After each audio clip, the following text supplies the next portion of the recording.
Dell recently released a report saying they wanted anyone under the VP level to be managing 20 direct reports. So 20 direct reports is a lot of people to be managing. You think about the sheer surface area of that. Let's say you're doing, a half-hour one-to-one with those people every other week. That's still, a couple of days, maybe 3 days a week that you're doing, 3 days every other week that you're doing just one-to-ones. So, and if you're doing it well, each one of those conversations, goes deep enough for you to really see the other person. So it takes energy. I mean, the amount of mental energy that it would require to go that deep with 20 people, it's breathtaking. So, but of course, then what happens is they don't go that deep. Instead, you have 20 check-ins. Yes.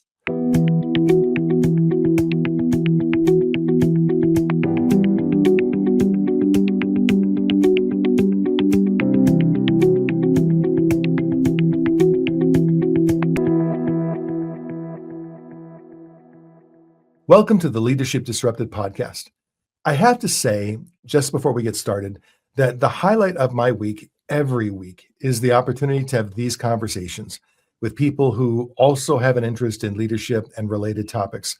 Whether we align or differ in our perspectives and opinions, I love each and every one of these conversations. And I love the fact that so many others like you are interested. This isn't a sexy get-rich-quick podcast, or a grabby political podcast, or a ranty opinion podcast. And so the fact that you are listening and watching, it says something special about you, and I do respect that. So in that spirit, I'm really excited today that we have with us Ben Perreau, who is the founder of Parafoil Co. So their website is parafoil.co, where they're building leadership intelligence using cognitive science and AI to help people, managers grow into exceptional leaders. And Ben will tell us more about the specific platform as the conversation comes up. But Ben has built a career around leadership and organizational development, focusing on empowering teams, improving performance, and creating environments where people can thrive. His approach combines product thinking with human understanding to design systems that drive both business results and team well-being. And so this makes Ben exactly the kind of serious thinker who doesn't take himself too seriously, but does take the topic of leadership development pretty seriously. So Ben, first of all, how might you fill in the background of you so we get a fuller picture before we dive deep into all things leadership? Thanks, Dan, and I'm very grateful to be here. Thanks so much for inviting me to join you. You said something so eloquently, which is, and I'll paraphrase as best as I can, but taking the work of leadership development very, very seriously, but not taking myself too seriously is really on the button for me. I believe that work is important and serious, and oneself should be able to approach it with joy and levity, and that doesn't mean you don't take the work seriously. And so I definitely don't take myself too seriously and enjoy having fun in the process of work. And I think that's how I keep the gears turning and keep everything moving in a way that means that I'm getting more done. Just in terms of my sort of a couple of background points for me, like I started my career as a journalist, which I think set me up differently from sort of your traditional way into this path. And then prior to starting Parafoil, I spent about almost a decade working for a leadership development firm that was started by early Apple people. So I guess you would say Steve Jobs' personal staff in the 80s, something like that, or an approximation of that. And so my background is really in business strategy, leadership development, and then prior to that, journalism. So yeah, that's kind of me. Well, and to put a finer point on the whole taking the topic seriously, but not ourselves too seriously, I was thinking about that as I'd read through some information about you and your bio, et cetera. And I do think as I look like throughout our lives, those tend to be the people we like to work with the most, that like they're serious about the endeavor, whatever the endeavor is, whether you're building rockets or training programs or providing some other particular service. We like to work with people who like what they're doing and take what they're doing seriously, but they don't cross over into taking themselves too seriously, because then it seems like it sucks the fun out of whatever the endeavor might be. And I think it's also true of sports. When I think about the sports teammates that I've enjoyed working with, they're oftentimes very dedicated to excellence in the sport, but absolutely do not have that edge of getting too serious about themselves within the sport itself. Such a good observation. There's a moment when you start working with someone when you sort of encounter that for the first time and you realize that quality of simpatico is there. Yes. And that's when I feel like you start to feel that attunement, because you know that this work is really important and we're committed to it. Like this podcast we're recording today, we both really care about doing a great job of it. But at the same time, we both know that we're just human beings who are likely to make mistakes, and things will happen over the course of the next few minutes, and that's okay. Do you know what I mean? I absolutely know what you mean. And I think it's worthy of just spending this slight extra bit of time on this topic, because it also reflects generally in the workplace. When I think about myself as a leader in my 20s and 30s, particularly in my 20s, I was so serious. I was very serious about all of my goals and objectives and projects. And I was ambitious, but I look back now and I realize my ambition got in the way of my ambition, and my drive got in the way of my drive sometimes. And so it took me a while to figure out the value of loosening up a bit, being a little less on all the time. And I think that's probably a continuing journey for many of us as leaders. How do we get closer to being who we really are, and also being who they need us to be, like the leader they need us to be? And with seasoned leaders, senior leaders, I think sometimes they come from a culture or a generation where their leadership role was taken a bit too seriously, where they wore the armor of position, they wore the robes of title, they became very comfortable, or are very comfortable, in that officialdom of their leadership role, and the idea of loosening up a bit doesn't feel comfortable to them. But unfortunately, I think that's what people are looking for. They're looking for seriousness of purpose, but not seriousness of interaction, if that makes sense. I can relate to that story entirely. I mentioned I was a journalist. I started my career as a music journalist, of all things. And I can't imagine a career that's more full of fun than music journalism, right? My job was essentially to go to shows every night and then file copy and rock up the next morning and talk about what had happened at the show. Wow.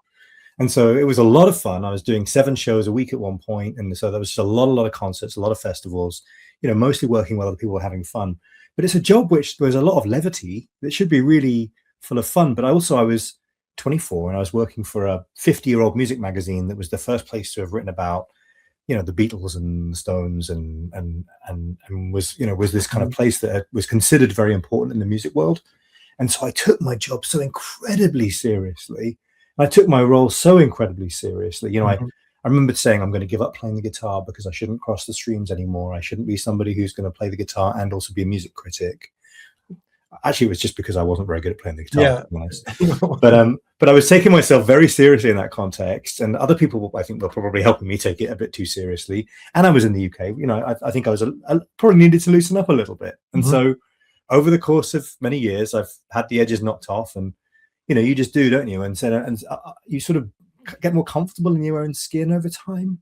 And I think with that comfort in your own skin, you start to realize that you can just inhabit yourself in a way that you're just much more loose and free to be able to do so. So I'm starting to do that more and more.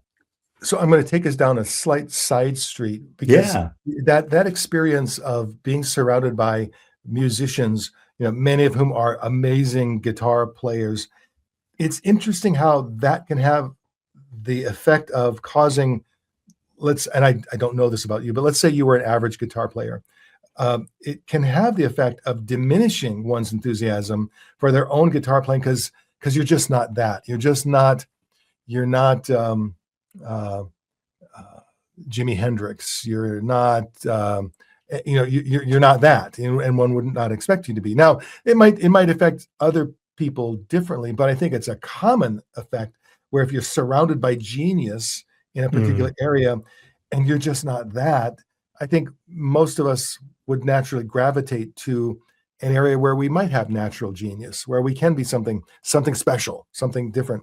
However, and here's my point to this, we live in a world now where any young person who decides to pick up a guitar or decides to pick up a flute or any kind of instrument, if they go online, they instantly get exposed to dozens and dozens of amazingly talented musicians. Some are younger than they are, less experienced than they are, but are playing in amazing ways. And it can cause some people to lose their enthusiasm for that endeavor because, well, I'm never going to be that. I've been trying for 3 weeks. I've been trying for 3 months. I'm just never going to be that. And so I do wonder if, to some degree, social media is diminishing people's patience with being bad at something, because you have to be bad at it long enough to eventually get good.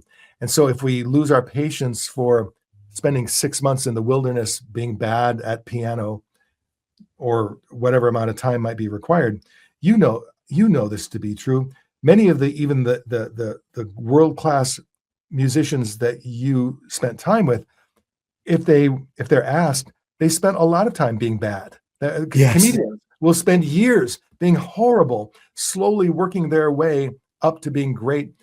And I wonder if we're taking that away, if we're minimizing that, where people aren't given the space to just be bad at stuff, possibly even including leadership. But my intent was not to tie it back to leadership. It's just, in general, I think it's one of the unintended consequences of us having global exposure, if we're searching global exposure to amazing, skilled people in almost any endeavor. And then we ask ourselves, well, what's so special about me then? Like, what would really be the point? So sorry, that's a bit of a rant. That didn't mean to go down that track, but just a it thought. resonates with me, Dan. To your point, people forget that there was a time when Prince picked up the guitar and couldn't play it. Yeah. Right. And the idea of that is very hard to imagine. And now, we have all of these YouTube videos, TikTok videos, Instagram. It's full of all of these people who are just really good and gifted in each of their own individual fields. And it's difficult for us to be able to go and find the people who are just one click ahead of us. Where do we find the apprenticeship in this world these days? It's really hard to go and know where to go and gather that from. And also, where do we go and find the people who are willing to be vulnerable enough to say, hey, listen, I'm not that good. I mean, I was definitely in no danger of becoming a virtuoso guitarist, that's for sure, and never will. But I like to play now, and that's something I do in my own spare time. Yeah. And actually, as a very type A personality, I've had to learn that being not very good at guitar is okay. Yes. Because I choose to be good in other areas. I feel like I'm a pretty good product manager. I'm a pretty good entrepreneur. Like I'm pretty good in other areas. So for me, my identity is now, a run of complexities, some of which are, I believe I'm good at these things and I'm on a journey to try and get better at them. Some things are, I've had to learn that this is a hobby and not my profession. And so therefore, because it's a hobby, I must not seek to become amazing at it. My job is to enjoy it. Mm-hmm. And that's all. And so I'm on a journey to continue to enjoy things. Like, for me, my hobby is photography. I just want to enjoy it. I don't need to be the best photographer in the world. And so that's something it's important to me. Now, over time, people like you find a unique set of capabilities where you may not be the best photographer in the world, the best guitar player in the world, the best of any of the 18 or 20 or 30 or 40 things. But then there comes a point where there's like a unique combination where nobody thinks quite like you do, because you have this set of capabilities, some being directly related, others not being directly related, but still being influential.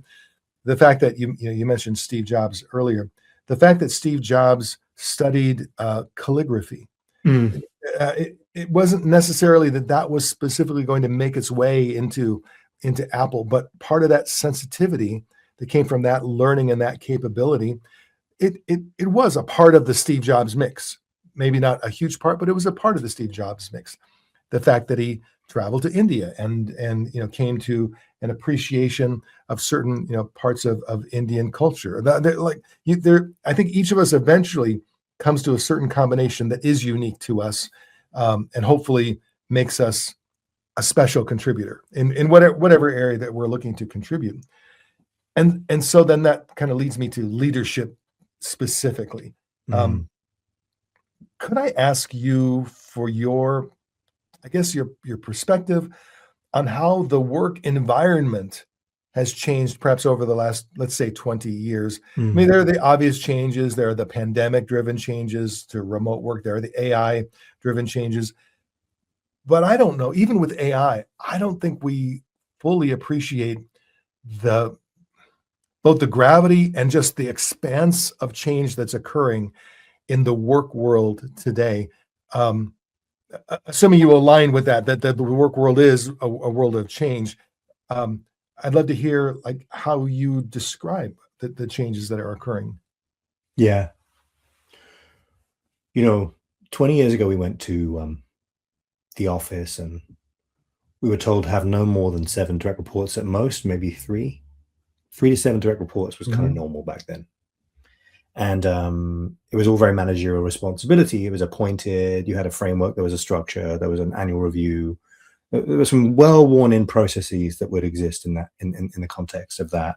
And the things that we were contending with were not really leadership challenges. In fact, we weren't really thinking so much about the human problems. We were thinking about just efficiency problems, like how can I get my team to do more? And what am I going to do with this new BlackBerry I've just got? All that kind of stuff. But what's really starting to shift for me, certainly, and in my experience of the world of work over the last 5 years, is the format of teams are becoming more complex, both in terms of their geographic location, but also in terms of the way that teams show up. You can no longer arrive in company A and company B and expect a great deal of consistency. So you need to be able to understand who you as a leader are as an individual, right? And then the expectations are becoming really different as well on the leader. So not only do you have to be able to wrap your arms around the complexity of the identity of your team, who are all individuals with different expectations in different moments and different places, but also you're a lightning rod, especially at the front line as a manager who's just started. You're a lightning rod for the entire organization's expectations. You have to carry the culture of the organization, which is carried, in my opinion, most of the front line more than anywhere else. You have to carry the managerial expectations of the CEO all the way down to the directors and the senior managers. And you also have to be a player coach. So you've still got one foot in the individual contributor work. So being a manager in particular, or being somebody who's just chosen to lead, is becoming harder and harder. And then you add in, Dell recently released a report saying they wanted anyone under the VP level to be managing 20 direct reports. So 20 direct reports is a lot of people to be managing. You think about the sheer surface area of that. Let's say you're doing, a half-hour one-to-one with those people every other week. That's still, a couple of days, maybe 3 days a week that you're doing, 3 days every other week that you're doing just one-to-ones. So, and if you're doing it well, each one of those conversations, goes deep enough for you to really see the other person.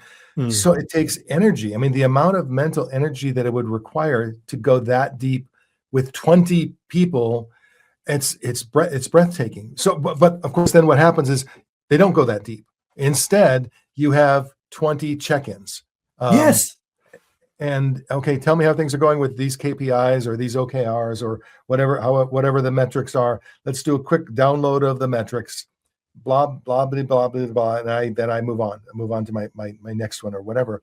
And then we wonder why aren't employees more engaged? Why are people so disconnected? Why are they so cynical? Why are they so doubtful? Well, to some degree, as you're describing it, we're driving leadership behaviors just to survive in the system.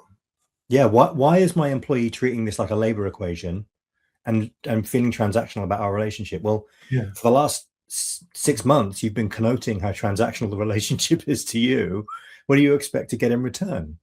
Right. And so the demands on the workforce are pretty significant. And now in the kind of post zero interest rate, era, we now have more of a, should we say, employer's market than we used to have.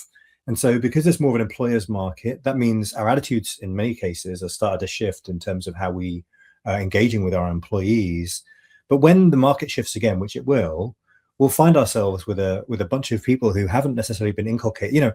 People remember the time when you just treated them Yes. like resources. And so I think we have to be mindful of that. Well, and even in an employer's market, however long it lasts, I think the reality is potential employees will put on a face to get the job, but that doesn't necessarily reflect their real thinking, their real cynicism, their real perspective. They will act appreciative, act grateful for the job, because that's what it takes to get and keep the job. But in reality, they're still frustrated with economic disparity, still frustrated with the fact that the CEO may be making 120 or 200 times more than the lowest level of employee, or at some extremes, 500 or 600 times more than the lowest level of employee. They'll still be frustrated by their own leaders and managers within the hierarchy of the system, but they'll just perhaps put a little more energy into masking that, just to navigate. But eventually that truth comes out, not necessarily in anything that anyone says, but in the amount of creative thinking that they do, the amount of innovative thinking, the amount of problem solving, like how much of themselves do they really put into those roles? And then we get back to thinking, why aren't we more innovative? Why aren't we driving faster? Because everybody appears to be working hard, but I think there's an inner life to our workforce that oftentimes ultimately determines outcomes far more than the external mission statements, the external working environment. And I agree with you that, and I think we should go down this path a bit. So much of it is on the shoulders of the frontline leaders, and yet they get so little support in terms of actual leadership coaching, actual development. I have a fair number of client organizations who spend breathtaking amounts of money on their very senior leaders, and perhaps rightfully so. But when you look at what they're spending on their frontline managers, the answer will be, well, we can't scale because there are so many of them. So they may send a group of senior leaders off to university or off to some place for 2 days of high-minded discussion, bring in a few professors, a couple of authors, and it's all lovely. And if it was done 100 years ago, you can imagine them doing the same thing with decanters of whiskey as they're going through that experience. So today, they probably would save the whiskey until later in the evenings. However, when it comes to the front line, hey, let's give them LinkedIn Learning. And they can choose their own leadership courses on LinkedIn Learning, or let's go with Skillsoft courses. I mean, and I get it. I get why it happens financially, but then we do end up with frontline leaders who have a lot on their shoulders and not much in the way of support. And in the past, there might have been more of an apprentice view of frontline leaders, where I might not get a lot of support, but I have a leader who is supporting me, who's helping me, who's treating me as his or her apprentice, and they're helping me grow as a leader.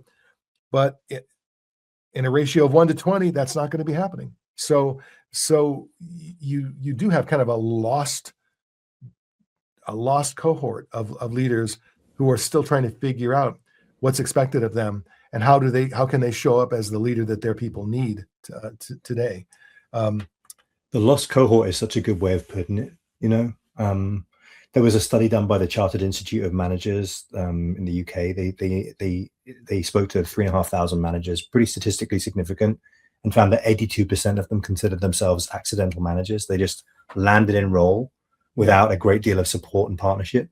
And I think the average delta between arriving in a leadership role and getting any support or training is 10 years.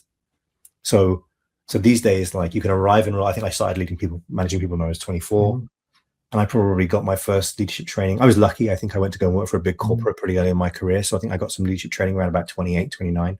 But that was still 4 years that I was able to inflict some significant damage here and there without necessarily getting a lot done, if I think too much about it, it takes my breath away regarding how bad I was in my 20s as a leader, how clueless I was.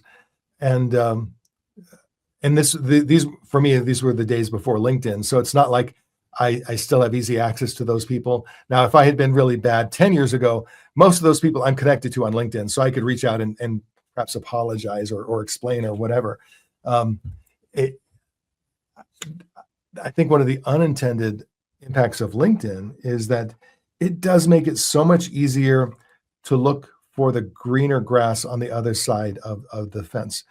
All it really takes is one bad conversation with a leader, or even actually one like all hands meeting where the CEO is a little off that day, where you think, oh, I don't know that I really buy that vision of where we're going, or I don't, what it doesn't take much for someone to say, well, now I'm back at my workstation. I'm browsing. Oh, there's LinkedIn. Oh, I can always click on that jobs button. LinkedIn is happy to serve up to me jobs that it says I might be a good fit for. So it's just so much easier today than it was 10 or 20 years ago to start that process.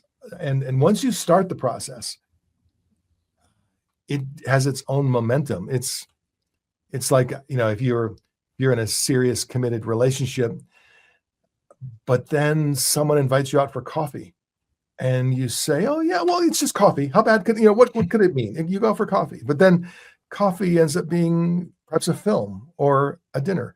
And the same is true with a resume. Oh, I'll just send a resume out. I mean, what harm could it create? But once that momentum starts, that's when we start to lose our people. And who are we most likely to lose? Generally, it's the most talented, because they have the most opportunities. So when our most talented feel put upon in any way, man, they're the ones, even in a employer-centric economy, talent still finds its way. Talent still finds a way to find the right place for it. They have the most mobility. They can move on. And my advice to anybody who comes to me and says, "Hey, listen, I've been approached by this company. I want to know if I should spend some time talking to them." I'm like, well, how much time are you going to spend talking to them? They're like, oh, a couple of hours. I was like, well, why would you not do that? Right. Why would you not follow that conversation through, at least to being able to know whether it's worth spending any more time on it? Of course, you should spend that time following through with those conversations, because the opportunity cost is just so significant. So at that point, if anybody's dissatisfied enough to be able to consider a conversation with another employer, they should always just talk. And be discerning in the conversation and learn as much as you can. It's even if it goes nowhere, that's still career growth. That is still learning new capabilities. So if the workforce has shifted, or the work environment has shifted in the way that you described, in what ways are leaders not meeting that moment? And of course, I don't mean every leader, but let's say a large percentage of leaders perhaps not meeting the moment that of leadership that's really asked for or needed by many.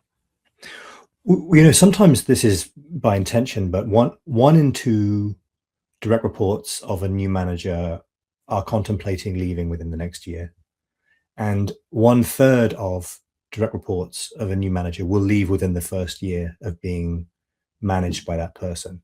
And so if you extract even the volume of people where that maybe is an intended consequence, or there needs to be a shift, there needs to be a change, you're still dealing with a significant amount of churn, reskilling, learning. For an organization that's trying to grow and galvanize and build culture, it can create, I mean, if you're, especially if you're a small company, and small companies are the lifeblood of America's economy.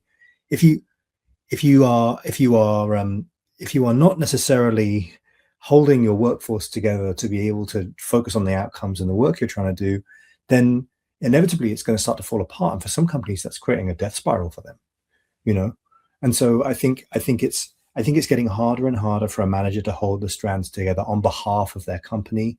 And so we're seeing managers burn out, flame out faster than they were before. We're seeing their teams shift and churn faster than they were before. We're seeing, people out of work. I actually think, the the sort of AI factor in terms of the workforce is maybe not quite as big a factor as we were expecting it was going to be at the beginning, but I certainly will think it will have an impact on the workforce.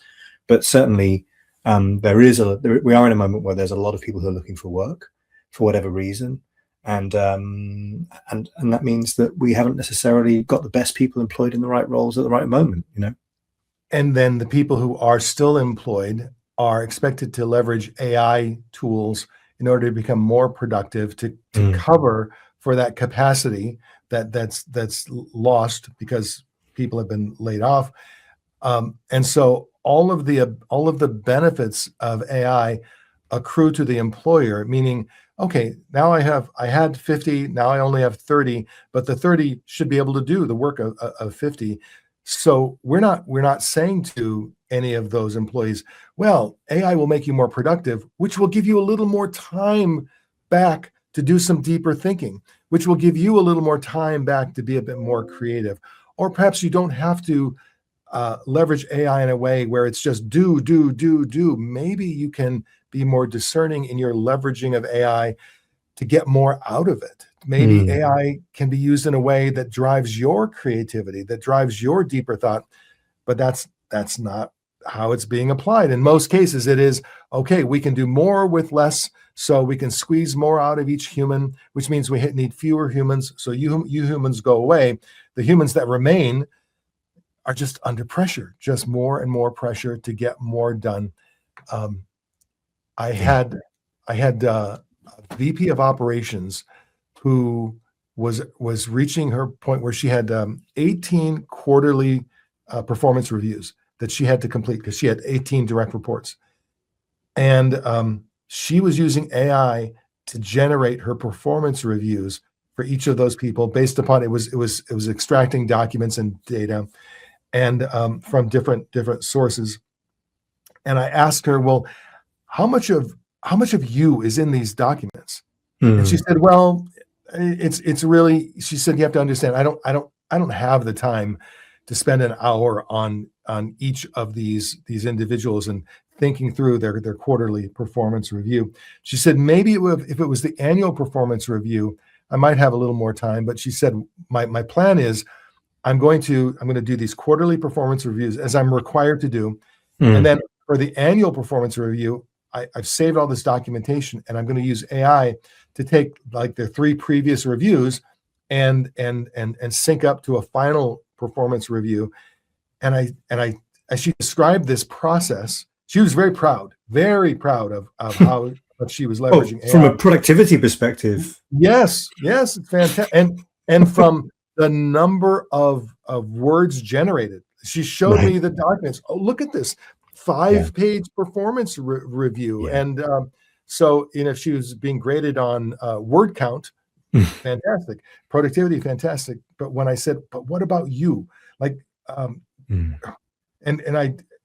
we had enough time where I said, let's just take one of these employees, one of these performance reviews. So I took the report, I started reading through it, but I said, tell me about her. So I had her describe the person. And as she was describing the person and the work and the words that she was using, I was honestly seeing none of that in this report.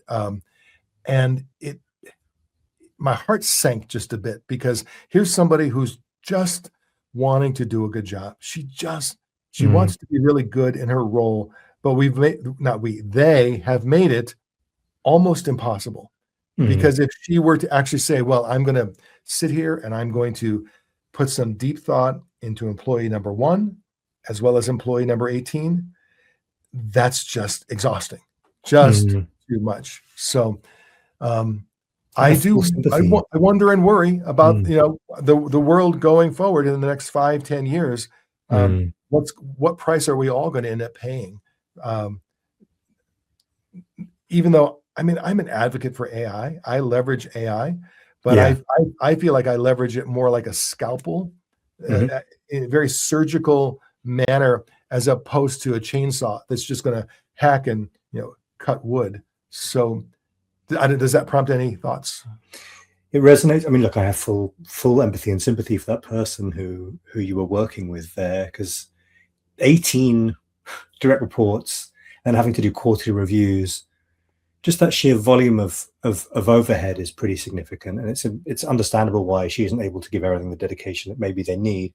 Can I add I one also more have, thing? yeah, The reason for the quarterly reviews is their human resources team had done a survey the year before regarding employee engagement and had determined that employees are asking for more touch points with their leaders. So HR worked with senior leadership to mandate more touch points. So in their minds, more performance reviews equals higher employee engagement. And oh, it's like that's like one of crazy. those, yeah, that's one of those situations where you sort of forget the forest for the trees a little bit there. You're Yes. just thinking about, how do I move this KPI along surgically without thinking holistically about what I'm actually trying to achieve, right? And so many folks do that. We get in the myopia of thinking really just about this one thing we're trying to move. And it's great to be really surgical like that in terms of thinking about how you're going to move the KPI. But you have to step back and look at the system you've built. And HR Yeah. folks are really good at that normally. And so I have sort of empathy and sympathy for the situation of dealing with. I'm sure there's something culturally going on in the. I mean, you and I, I'm sure, would have a lot of fun talking about the culture of that organization and what has engendered that kind of behavior within that org and how they got there. You know, and I think AI is a useful tool. You know, it's important for us all to be able to feel like we can use AI in the right moment. You know, my belief is that in the last generation of AI tools, we encountered two things that were really helpful. One was we encountered chatbots. So the sort of chatbots we've all been using, the ChatGPTs of this world and all that kind of stuff, those were great because we felt like we were dealing with something that felt somewhat humanistic. And so You're right. we sort of started to believe that we were starting to encounter something humanistic. And the other thing in the last generation that we encountered was these sort of vanilla, what I call general purpose AIs that are built for everything. They're sort of the everything engine. And I think what we're starting to realize is those two things are not the same thing. The chatbot and the engine that underpins it are not the same thing. And so it's now possible for us to think beyond the chat interface for more sophisticated interfaces that are designed and fit for purpose. And when it comes to the model that underpins it, we're able to start thinking now about models that are specifically tuned for the purpose with which they were designed. So we can think about models that are specifically for, you know, let's say I want to be going and learn about music. So you can go and build a model that's specifically built around the idea of wanting to get great at learning about music. And so we can encounter those. And so I would suggest that the person you were working with was probably trying to find a hack around a system in order to be able to get things to work. But there might be a better solution out there for her. And so, you know, one of the things we're building with Parafoil is a way to move beyond the chat interface and build a purpose-built AI that's specific to leadership development so that you can get better at leadership. So tell me more about that. I mean, that's an intriguing concept. I'm completely aligning with what you're saying regarding leveraging AI as a very focused tool that and getting the most value out of it, as opposed to broad generic AI tools like ChatGPT. But tell me more about how Parafoil, like what Parafoil is intended to do and how it actually operates. Yeah. So we've intended Parafoil to be leadership intelligence. So in so many other areas of our life, we quantify, qualify, build telemetry layers for how we're doing, Strava, Aura rings, all these things. In fact, there was a time when pilots probably operated without instruments, but you know, we believe that an instrument layer is essential to everything. So Parafoil analyzes how you lead in the work rather than in a chat or some adjacent context, analyzes how you lead in the work, and then gives you actionable advice and suggestions for how you can improve, and then charts your progress day by day. So after every one of your conversations, you get a notification via Slack or via email, and Parafoil will give you a kind of post-match report of how that meeting went. And then you can go back in and look in a bit more detail. You can click through some flags and it'll give you suggestions for things you could have done differently in that meeting if you wanted to be a better leader in that context. And then we measure how you're doing from one week to the next. So we measure a bunch of criteria: clarity, the quality of alignment with your team, how supportive you're being as a leader, the amount of feedback moments that occur in both directions. And so by measuring real conversations and real communication that's happening between you and your team, we're actually no longer looking at a heuristic. We're looking at the reality and the totality of your leadership output with your team and able to give you feedback on it rather than something next to it. So if we were leveraging Parafoil for, let's say, this conversation, it would be recording this. Would it be transcribing it or fully recording it so you hear the audio or the audio and the video? So Parafoil listens to the audio of the conversation, and then one of the byproducts of that is a transcript, and the other one is understanding the voice intonation that's coming out. So there's more going on than just linguistic output. But actually, you can learn a lot from just the linguistic output of conversation. In fact, the reason I talked about proprietary models is Parafoil is a model that has been fine-tuned on cognitive science, behavioral science, and psycholinguistics. And psycholinguistics is the study, as I'm sure you're aware, of what your conversational output says about your cognitive state. And so with Parafoil, we can actually use some of those psycholinguistic methods that were developed by James Pennebaker and his team in the 90s and do them at compute speed, so we can start to understand all of these cool things, like all those things we've historically done, like personality profile tests. You can now start to get those things passively with more accuracy because you're generating them, from the Parafoil app. And as well as that, you're able to understand more about the interplay that's happening between the two of you, so that you as a manager can focus on the conversation content and not have to spend as much time with the cognitive overload of like, how am I being perceived? Am I coming across well? Am I doing the right thing?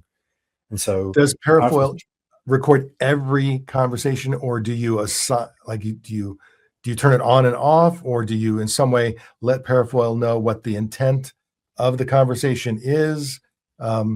I mean, I get, you've got my attention, so yeah, great question. No, I love that question. So when you're on board with Parafoil looks at your calendar and says, I think these people are your direct reports based upon the way that I see your calendar, and I think these are the weekly meetings you're in as well. Which ones of these do you want me to analyze? Okay. And you say, well, listen, Dan, I want you to analyze the meeting with Ben, and I also want you to analyze the meeting with Sarah and Joe. And so those three people, all of your one-to-ones with them get analyzed on a weekly basis. And then you want to analyze your morning stand-up. So maybe you choose you want to analyze that. All the rest of the meetings, I don't want Parafoil in. And then during the meeting, you have a start, pause. There's also a jettison button. Like, I don't want this meeting, committed to the record. Right. And then when the meeting's already been committed to the record on your dashboard, you can just hit delete and we get rid of that one, and it disappears from our entire database in the model. So the manager gets complete control over which meetings get recorded and which ones don't. We require the manager to seek consent from the people that they're analyzing meetings with. I'm committed to my growth. I'm using this tool, Parafoil, to help me grow. Is it okay if I use it in the context of our conversations? And so we put the control in the hands of the individual manager to create a place that's safe and they feel like they can commit their conversational data to without it being observed by anybody else, because we don't share anything apart from empirical data with anyone else in the organization. And then you get this private space to be able to go and improve and get the advice you need to be able to go and develop. That's the goal. Because my mind is going there, I'm imagining for many organizations, they might want some managers to test drive it first, to get a sense of, okay, because what you're saying is very intriguing. And if I'm a frontline leader who my own leader just doesn't have the time to listen to my conversations, doesn't have the time to coach, just does not have the access or the time, this sounds like a great opportunity for an individual frontline manager to have these kinds of discussions and have a clearly objective point of view, addressing and assessing each of those conversations. It sounds very intriguing as a tool. Yeah, most of our install base comes directly from managers themselves who have chosen to use it. We have some enterprises we work with where they've chosen to offer it as a benefit to their users. So, do you want to use this learning and development tool? You're very welcome to opt in yourself, that kind of stuff. Nobody who we work with has mandated the use of it for their companies. We don't really believe that's the right way to drive adoption, but a lot of individual managers sign up for Parafoil themselves. Often they use their learning and development stipend. They may have a few $100 a year that they can use for learning and development or whatever, and people tend to like using it for Parafoil, so they can just sign up and use it monthly. We're fully SOC 2 compliant and conform to all of the right information security standards, so that HR teams and IT teams don't need to worry about it being deployed in their company. But yeah, it's kind of a tool for you as a manager rather than something necessarily just for the enterprise to go and deploy upon you, if you like. So is there within the system as it's currently engineered, because I don't want to add to your feature list, but by all means, I'll take the ideas, Dan. Let's imagine I use Parafoil for a 6-month period or perhaps a 1-year period. Yeah. Is there any reporting that can come from the system that says, here is your, Dan, progress over the last 6 months or over the last year, where you're asking more questions, or you're making more pointed, or whichever the linguistic heuristics are being measured. Somehow it shows progress, like you've gotten Yeah. better at this. Does it already have some of Yeah. that type of reporting? So there's a couple of ways of doing that. At the moment, we take a longitudinal view of how you use Parafoil, and increasingly we're building a longitudinal understanding of every relationship that occurs on Parafoil. So, for example, if we were to chat every week, it would have an understanding of who you and I are, and so we could start to map how that relationship changes over time, and also start to change how you and I, work together as individuals over time. We also measure these 4 scores that I mentioned. So we measure clarity, and that's the clarity that you're generating and creating. We measure the quality of alignment between you and your team. We measure feedback moments, and we measure the feedback that you receive as 1.25x more valuable than the feedback you give. And we also measure supportiveness. And by putting those things together, we give you a trend picture from one week to the next of whether or not you're improving in an aggregate of those 4 criteria. And that isn't the same as your KPIs or your goals as a leader, but it's a way that we can conversationally understand. And as well as that, you can also post your goals and the stuff you're working on into Parafoil, so that Parafoil starts to track and help you nudge in the direction towards those things. So any of the goals and KPIs you're using outside of Parafoil, should you hopefully start to improve. We give you a weekly end of week roundup, and a start the week kind of beat the Sunday scaries email to kind of get you prepped for the week, and another one that gives you a roundup of how you did. So from one week to the next, you start to build a picture of how you're doing. And so over time, we are starting to build that picture of like how your development is and how you're doing as a leader over the course of time. But we really believe, the proof is in the pudding, as they say. You should be getting better reports in terms of the quality of your leadership, both in terms of performance outcomes, but also in terms of what your team is saying about you, And so our expectation, and the evidence plays out so far, is that by being intentional and by getting those kinds of feedback moments and suggestions in the day-to-day, rather than having to wait until an end of year performance review or even a quarterly one, you just are able to make change more rapidly. If I was 2 or 3 levels up in the chain of command, I think I would love it if there was a way to get an aggregate report that might be anonymized, but to be able to say, broadly speaking, in the marketing department, or broadly speaking, in the entire organization at the front line, we're seeing these trend improvements. And even if, to your point, those reported improvements should produce something in the real world, but sometimes it takes longer before you see those impacts in the real world. It's a bit comforting to be able to look at a report and say, according to the algorithm, or according to the logic of this program, we number one, the managers are spending more time, they're communicating more clearly, they're coming out of calls with more clear definitions of who's going to be accountable for what, or whatever the might be. We actually have some of those features in place now. So whenever an enterprise installs Parafoil, they get access to what we call the kind of HR roll-up, and that roll-up includes a spider chart of the shape of the leadership styles that everyone is choosing to deploy versus the ones they're actually deploying inside the organization. So you get an understanding of what the leadership styles are that are at play in the organization. You get an understanding of how engaged people are in using Parafoil, so therefore you can understand what the quality of data that you're looking at is like. And we also measure 14 different traits, ranging from assertiveness to clarity. And those things are ways for you to see, hey, listen, in the workforce as a whole, or maybe even at a team level, if the workforce is big enough, we actually anonymize all the data so you can't see anything. And we don't make that any of this stuff available unless you've got at least 10 people using Parafoil. But for example, if assertiveness is low, then you can go and create an intervention like a training course or build something. You can go and employ a company who might be good to help you go and improve assertiveness sort of more surgically than have to worry about like which are the things that we're not doing so well. I love that. And particularly in this world of hybrid work, remote work, when our teams are so dispersed, to be able to have a tool like that to look at the aggregate and to say, okay, we're planning our leadership development for the coming year or the coming quarter, to have some objective assessment of where do we need to focus those dollars? It might be greater assertiveness. It may be greater clarity of communication. It may, who knows where it might be, but I think that is going to be so much more useful than the human resources organization. God bless them. Love human resources for some things, but when HR sits back to say, what do we need in terms of leadership development for 2026?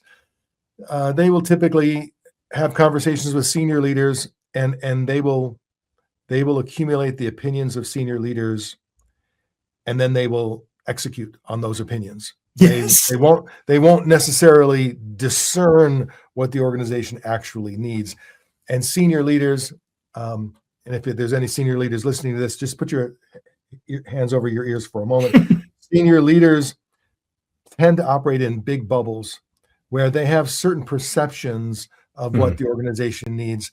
But I personally, I would feel more confident if they surveyed frontline leaders and maybe one or two levels above that. That's where the real rubber hits the road, so to speak. That's where we really know. That's where we really know. And if you're a senior leader, people tend to perform for you. Yes. So you get a warped perspective of maybe your perspective on how the organization is working. And so the reason why I think it's important to have the sort of the dipstick in the engine to be able to go and understand how to see how much oil is left and how we're doing is because it's also really hard to get people to complete pulse surveys. Yes. Yes. Self-reported data, it comes with its own bias, and so if there's a way to go and gather that data more passively in a way that's ethical, so that everybody's signed up for the growth of their company, then hopefully you can start to get results that are more accurate, and also you get a measure of them over time. If I'm a frontline leader and you can, number one, show me how the Parafoil tool will just give me some insight into myself. I mean, we're all curious about ourselves. Yes. If you can give me a little insight about myself, that's anonymous, like only Parafoil knows. Like Parafoil has this report or this insight into me, but it's completely anonymous from the rest of the business. So it's private. I have control over this. I can see that being very compelling. Now, you still have to persuade employees that it is in fact anonymous, because we're all hyper sensitive today about anything that might monitor us, anything that might record us. So I'm sure you go out of your way to ensure that kind of it's crucial. Like that trust and privacy is critical to our success. There's aligned incentives there. I administered a 360-degree feedback survey for a CEO. This goes back about 3 years ago. And this particular CEO had every year a 360 feedback survey conducted on him because he wanted feedback on how he was doing. And yet in the previous years, they had leveraged the company's internal technology. So now they said this is confidential. Results aren't shared with anybody. Sure. But anyone with any discernment would say, but it's your platform. You can track my IP address. And I'm not saying that they ever did, but the suspicion that it was possible, the CEO was getting almost nothing but really positive, like thumbs up. Hey, love this, love that. And then, so when I had just come on board and I was asked to do this, and I was, first of all, surprised that they weren't treating this with the kind of confidentiality sensitivity I would expect. So anyway, we went a different path to leverage a platform that was completely separate from the business. We communicated in several times in no uncertain terms the confidentiality of the results and how their identity would be protected. And then we initiated the 360 feedback survey, and the feedback, it was, I'll say 50-60% good, like 50 or 60% consistent with what the CEO had heard in the past, but about 40% was not, was new, was different, was challenging. And that was such a new experience for the CEO. He found ways to invalidate those results. Ultimately, in reviewing with him, he decided those are the complainers. Those are the whiners. Those are people protecting their own turf. They had a whole series of things.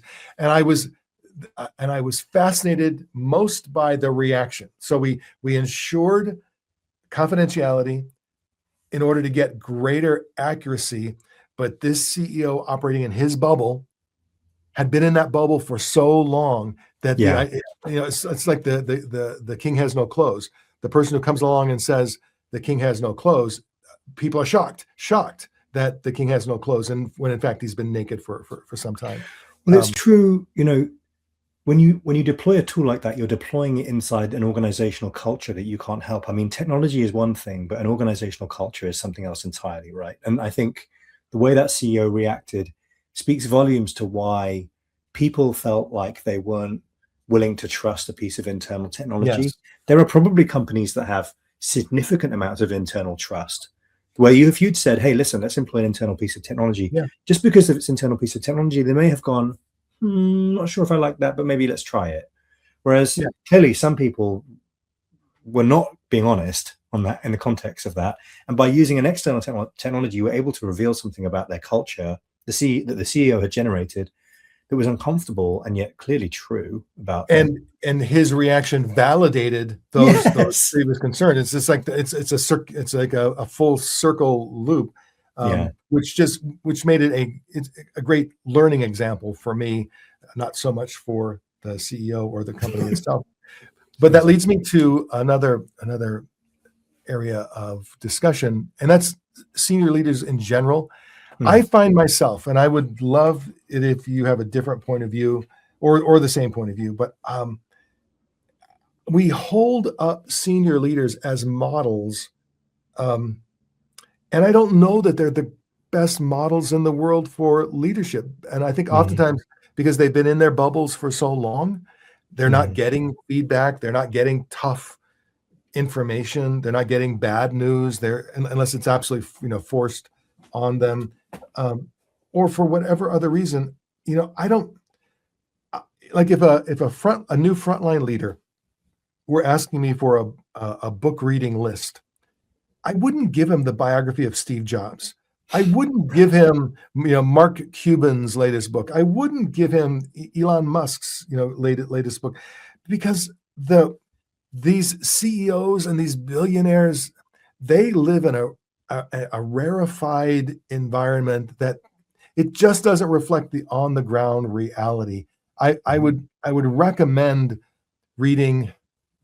It's not really, nothing's coming to mind right now, but that is much more on the ground and practical and grounded in the nitty gritty work of trying to create organization from chaos, trying to lead people who don't necessarily want to be led, because a lot of younger workers are restless, they're resistant, they're wired differently, and they're looking for something different. I don't know. So I'm just kind of cynical about senior leaders being models.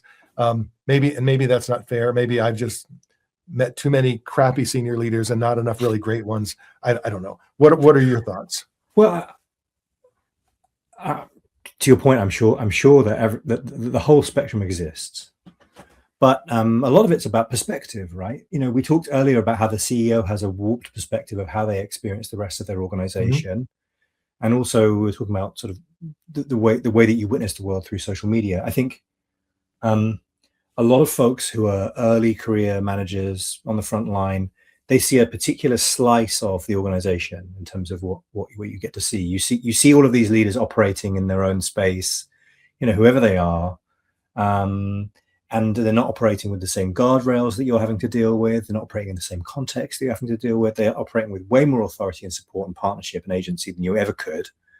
And so I wonder sometimes if it's not better to look just one click above rather than 5 clicks above at at where you can learn from. And so I always think proximity sometimes, and it doesn't have to be physical proximity, but having some proximity to somebody who's doing the job you want to be doing in 2 years' time rather than 20 years' time may actually be more valuable to you than just spending all of this time heroing. We spend all of this time lauding people who have found their way into these leadership situations, and there's so much survivor bias in there. I feel like there are people who are diligently doing a great job of being a manager, senior manager, director inside your company or inside an adjacent company who might be willing to mentor you and say, hey, listen, I remember what it was like doing this hard thing that you were doing. Let's spend some time together. And so I definitely think as a data point, people should seek out the kinds of people who are willing to work a bit more closely with them to be able to help them out. And so if you're listening or watching this podcast and you happen to be one of those second level leaders or even third level leaders, write a book. I mean, put something out there.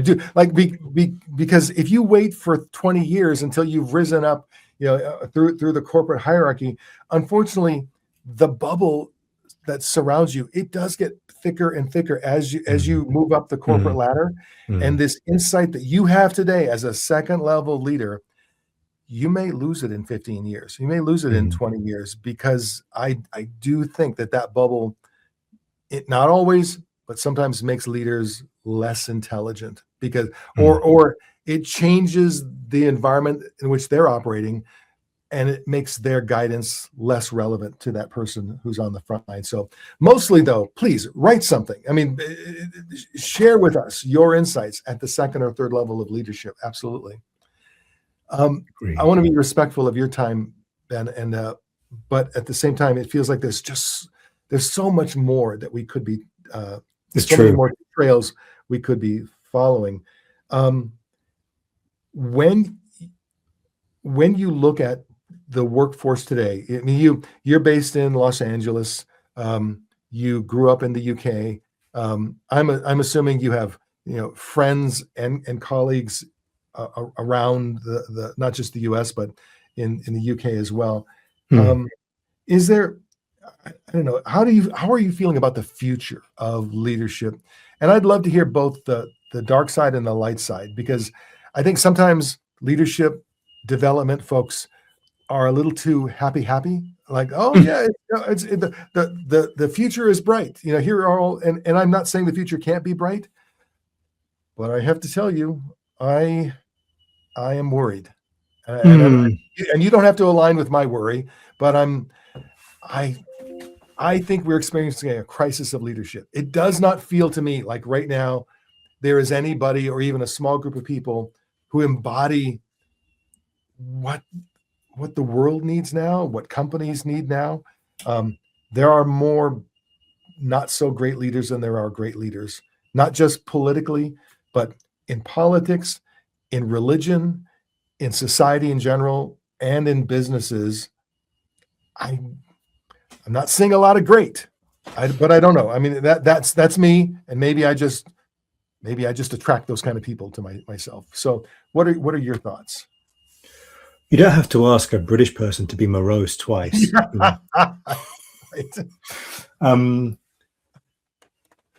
We've talked about the potential, I think, death spiral that's occurring for some companies who aren't able to really get an understanding of their workforce. I understand that we're in a productivity era where a lot of CEOs are trying to extract as much value out of their existing workforce as they possibly can. And I think 2026, that trend will continue. I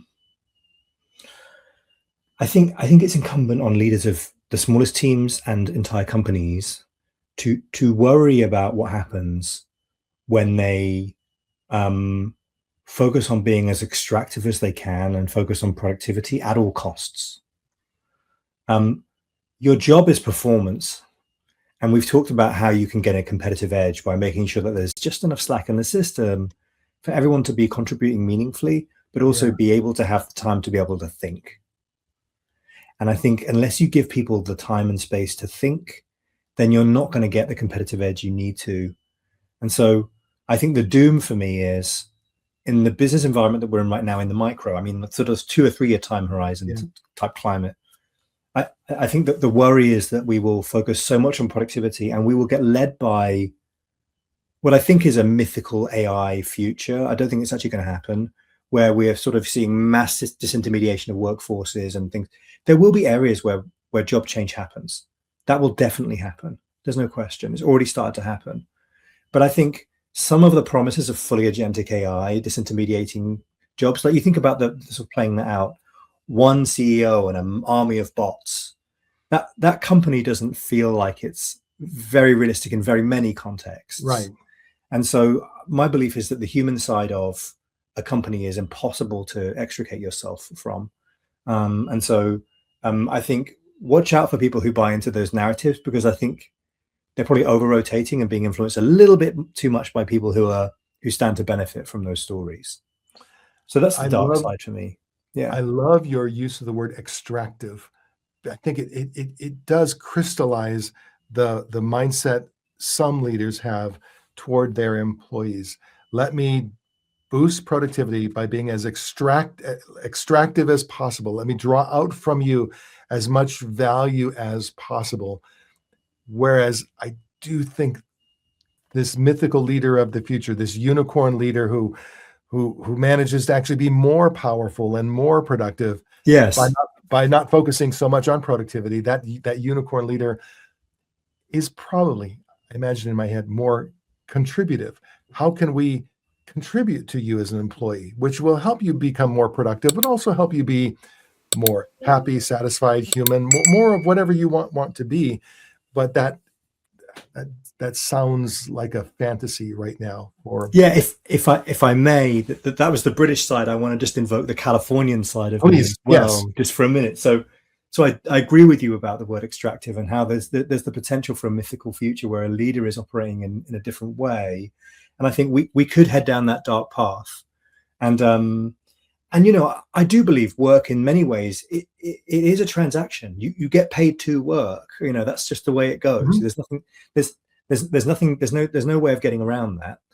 But there's also a future where we can look at all the tools that we're being given. Technology is really just an expression of us wanting to better ourselves, right?